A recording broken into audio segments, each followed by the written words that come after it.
On the evening of June 22nd, 1913, two good friends, Pearl Curran and Emily Hutchings, sat with a Ouija board on their laps, their fingers resting gently on the heart-shaped planchette. Now, they weren't expecting much. You see, they'd done this countless times before, twice a week for many months in fact, something to pass the time away whilst their husbands played card games in the other room.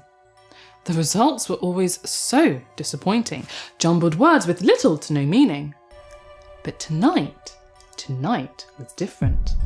The pointer suddenly became animated, jerking towards the letter P, then A, then T. P-A-T, P-A-T, the board spelled out again and again, the planchette moving with increasing force and rapidity.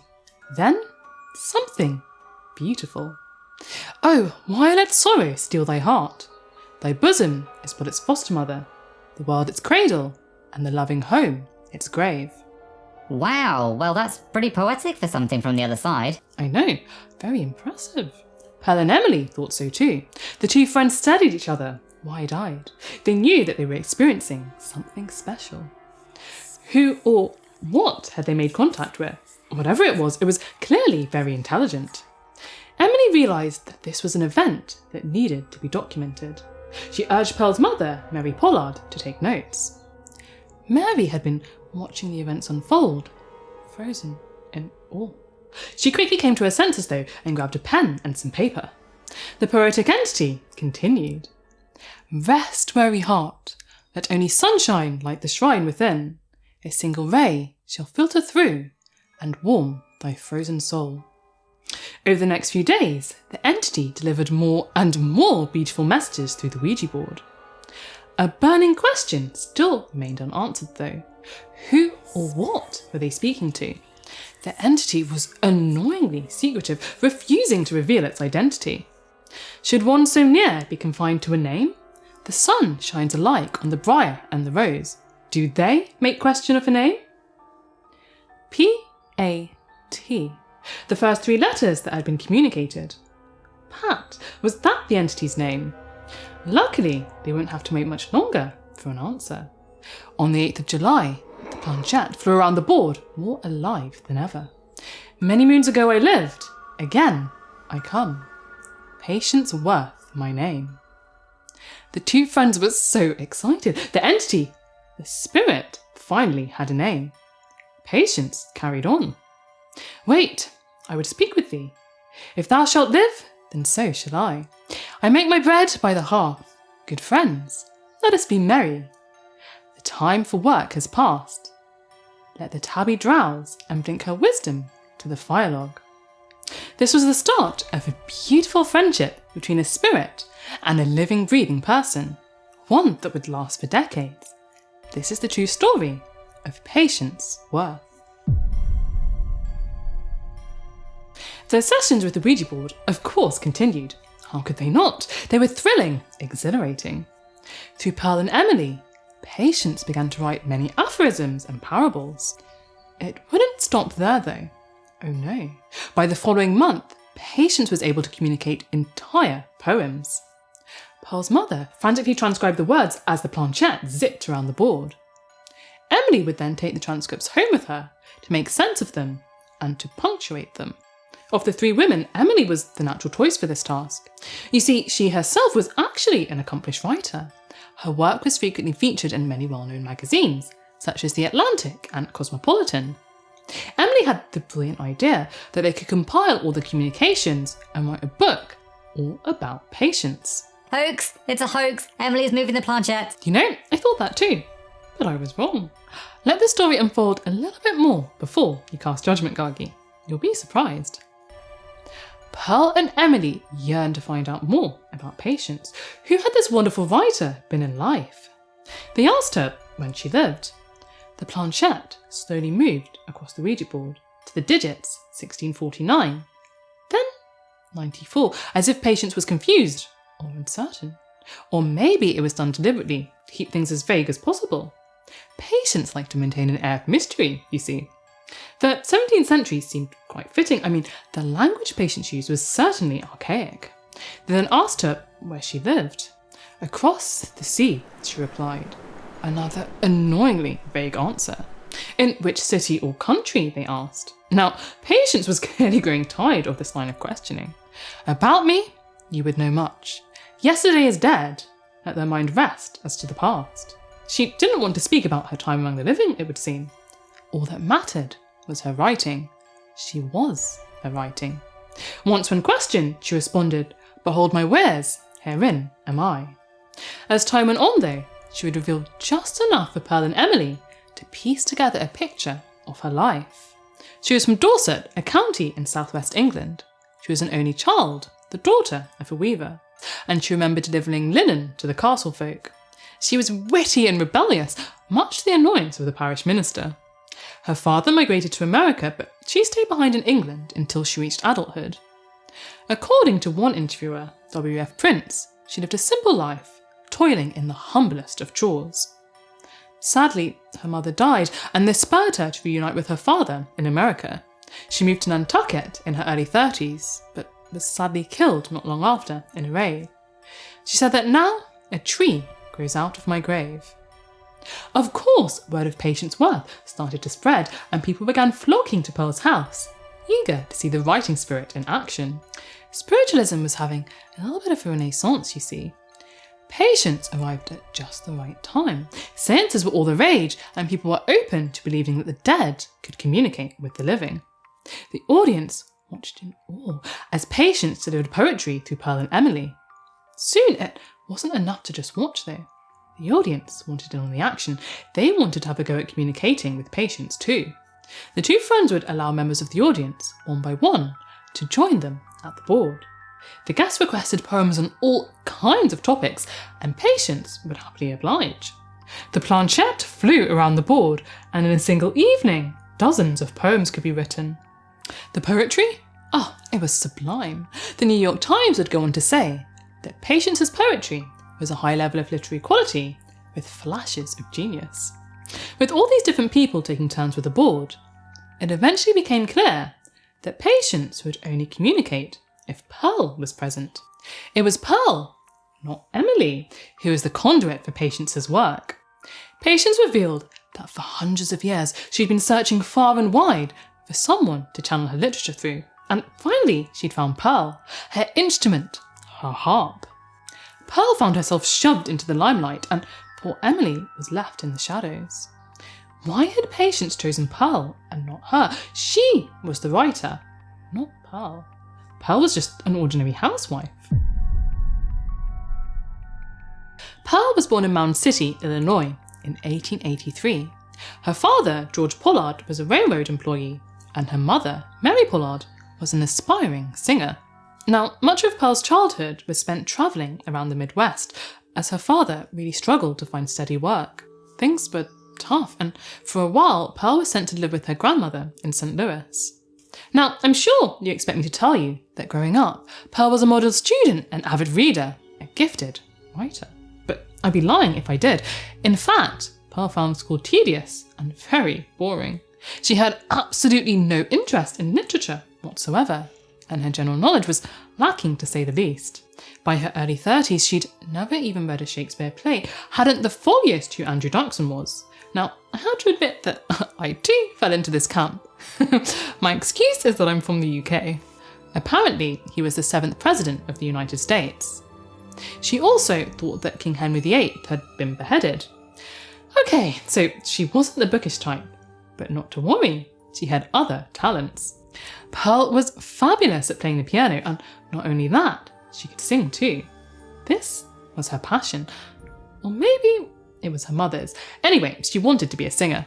Mary, like most mothers, well, she wanted the best for her daughter. She wanted her to succeed where she had failed. Unfortunately, this turned into a classic case of a parent trying to live out their dreams through their child. So came the piano lessons, the singing lessons, the elocution lessons, the Delsart lessons. Oh my goodness. Mary was pushy and put far too much pressure on poor Pearl, forcing her to become, in Pearl's words, quite a show-off. I hated it, but mother desired it. Pressure eventually became too much for Pearl, and she would suffer a breakdown at just 13 years of age. She was taken out of school and sent to a Catholic academy to recuperate. Once she was finally feeling better, She tried her best to return to formal education, but it wasn't to be. She eventually dropped out of school for good. She took a job at the Marshall Fields department store, and she used her earnings to fund her singing lessons. She still dreamt of being a famous singer. So what about Pearl and spiritualism? With all that playing on the Ouija board, I'm sure you expect me to tell you that she was a strong believer in the movement. But actually, she was raised to think spiritualist seances taboo. She'd had a brief stint playing piano at her uncle's spiritualist church, but she would go on to say that I didn't like the crowd that came, and the whole thing was repulsive to me. It was Emily that convinced her to play with the Ouija board. In her late teens, she met a dashing young fellow called Bob Wyman. The two fell madly in love and they wanted to get married. But Mary was having none of it. Bob wasn't good enough for her daughter. He couldn't provide for her. Her mother urged her to marry a man called John Curran. He was 12 years older than Pearl and had a child from a previous relationship. Now, John wasn't wealthy, but he had an established career. He'd be able to give Pearl a comfortable life. Pearl married John when she was 24 years old and they settled down in St. Louis, Missouri. The couple tried so hard to have a child together, but sadly they were unable to conceive. Pearl never did manage to fulfill her dream of becoming a singer. Instead, she found herself playing the role of a typical housewife, and my goodness was she bored out of her mind. Her daily routine was dull and tedious. Housework, needlework, social visits, and the odd nap. Again and again, day after day. She longed for more, and through the Ouija board, her prayers were answered. Patience appeared like a bolt of lightning, a witty, intelligent force to be reckoned with. Patience would be Pearl's saviour, freeing her from a life of boring domesticity. Within a matter of months, Pearl was transformed into a celebrity, and Patience a literary phenomenon. As Pearl's connection to Patience grew stronger, poems turned into novels, and in a single 90-minute session, the two could write up to 6,000 words. She could work on several projects at a time, a poem, a play, a novel, and switch between them at a moment's notice. It was truly remarkable as the pointer moved around the board. Pearl could call out the words so quickly with never a second's hesitation, and never an alteration, according to one witness of her sessions. Patience's work started to attract the attention of some really big players in the literary world. William Reedy, literary critic and editor of the Reedy Mirror, and Caspar Yost, editor of the St. Louis Globe Democrat. They were sceptical at first. Surely this was all a fraud. But after attending a number of sessions with Pearl on the Ouija board, they were transformed into believers. Patience had a personality that was so distinct from Pearl's, a personality that was always consistent. Reedy described her as arch and coquettish, with a mind of no small power, and altogether lovable. The language she used was always archaic, and sometimes she used words that were so rare that scholars had to do some serious digging to find out what they meant. Her historical and geographical knowledge was so impressive, allowing her to create some very convincing backdrops to her stories. Very cleverly, if Patience ever contradicted herself, she would simply remark, "I be dame." She was hiding behind being a woman. Her gender meant that of course she would sometimes be illogical. Over time, Pearl found that she no longer needed the Ouija board to communicate with Patience. Patience could channel the words directly into Pearl's mind, and they were often accompanied with such vivid imagery. She could picture the birds, the flowers, the stars as the words flowed into her. And sometimes she could even picture Patience herself. Patience was slight, with luxurious red hair and big brown eyes. The fact that Patience had chosen Pearl over Emily caused a little bit of tension in the friendship. Emily was likely slightly jealous. Now, to make things even worse, Pearl soon found out that Emily had been altering the transcripts. This was completely unacceptable, a betrayal. She told Emily that she could no longer transcribe any of the sessions.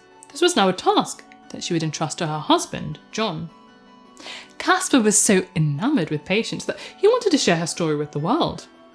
But remember, it was Emily who first wanted to write a book about her. Given Emily's betrayal though, Pearl decided that Caspar should be the one to write the book, and so he did. His book was entitled Patience Worth, a Psychic Mystery. It was published in 1916 and it was very well received. Shortly after this, Patience Worth would publish a novel called The Sorry Tale, and it was set in the time of Jesus Christ. It was a roaring success, a bestseller. The critic, William Reedy, stated that it was the most remarkable piece of literature I ever read. It is the fifth gospel. Very high praise indeed. Emily was furious that Pearl had chosen Caspar to write the book on patience. How dare she? After all, it was Emily that convinced Pearl to play with the Ouija board. Without her, Pearl would still just be a housewife, stuck in her boring old life. Emily would make sure to get her revenge. She wrote to James Hislop, the head of the American Society for Psychical Research, and she told him that Pearl was vain, untrustworthy, and profit-minded. James would then go on to write a scathing article about Pearl, calling her a fraud. Interestingly, Emily publicly jumped to Pearl's defence. Emily would then try to outdo Pearl. She would channel a writing spirit of her very own, and not some nobody like Patience. Oh no, it would be none other than Mark Twain. He died in 1910, but in life the two had occasionally written letters to each other. Maybe that's why he chose her as his vessel. What she didn't know, though, was that he actually didn't have the highest opinion of her. On one of her letters, he'd scribbled "idiot, must preserve." Emily's first novel, written by Mark Twain, titled Jap Heron, was sadly not the success she'd hoped for. It was panned by critics. Things were going pretty well for Pearl, though, and soon she'd get the child that she'd always wanted. In 1916, Patience told her that she must adopt a baby girl and name her Patience Worth.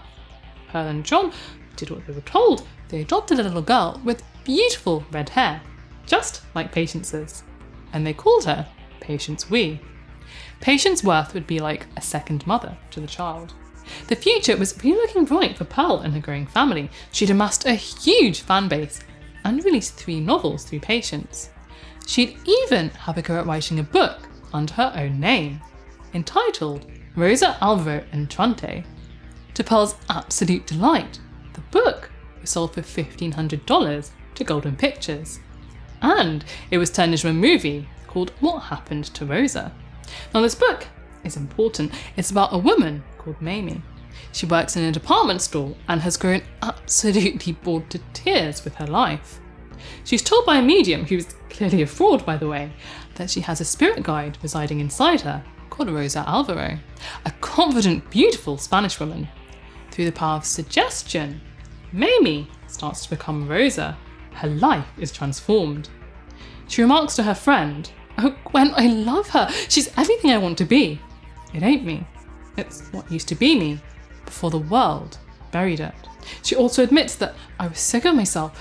I wanted to feel like a woman that somebody cared about." I think that story sounds a little bit familiar. It does, doesn't it? And perhaps it hints at the origins of Patience. Spiritualism, the movement that Pearl had found so repulsive, had actually helped to free her. The movement opened up a whole new profession for women, that of a spirit medium. Mediums were often women, and through this guise they could deliver important, meaningful messages on topics such as equal rights to large audiences and be taken seriously. You see, profound words couldn't possibly come from women with our weaker minds, but they could certainly come from a spirit. Having Patience Worth behind her gave Pearl far more clout in the literary world than if she had written the works herself. Wait, but Patience was a woman too? Yes, but spiritualists believed that the spirit could evolve, that they could attain a greatness not achievable in the realm of the living. Through Patience, Pearl could say things that she normally wouldn't have been able to. She nicknamed that critic, William Reedy, fat and wide. He was overweight, apparently. She was able to be witty and flirtatious. She was even able to put Pearl's mother, Mary, in her place by calling her an old goose. Sadly, by the 1920s, spiritualism was no longer in vogue. People weren't interested in seances and books written by ghosts anymore. Pearl and John were running out of money, and quickly, you see, they'd spent so much of it hosting those public seances with patients, and they'd never charged a dime for attendance. In 1922, another blow was dealt to the family. John died at the age of 51, and to Pearl's surprise, she found out that she was pregnant. She gave birth 6 months after his death. Pearl was now left to provide for 2 young children all on her own. She married twice more, the first marriage of convenience, and the second for love. She finally married her teenage sweetheart, Bob Wyman. Pearl started touring with Patience to try and make ends meet. The events were billed as an evening with Patience Worth. They were reasonably successful and some celebrities attended. As the years went on, Pearl's health began to decline. She felt that her life was miserable and she said that it was Patience that kept her going. Finally, in the winter of 1937, Patience would deliver a heartbreaking message to Pearl. Her time would soon be up. She would say to a friend, "Patience has just shown me the end of the road, and you'll have to carry on as best you can." Not long after, Pearl died of pneumonia, and with her death, Patience vanished too. To this day, people still question how an ordinary housewife could produce such beautiful literature. And I think the answer is simply that Pearl just wasn't as ordinary as people thought. Maybe Patience was a spirit, maybe she wasn't, but whatever the case, she was still very, very real. She was a part of Pearl, just like Rosa was a part of Mamie. Much of the information from today's episode comes from two fabulous articles: Ghostwriter, The Story of Patience Worth, The Posthumous Author by Joy Lanzendorfer, and Patience Worth, Author from the Great Beyond by Joya Diliberto.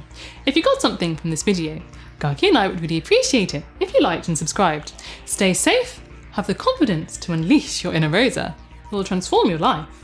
And I hope you have a magnificent day.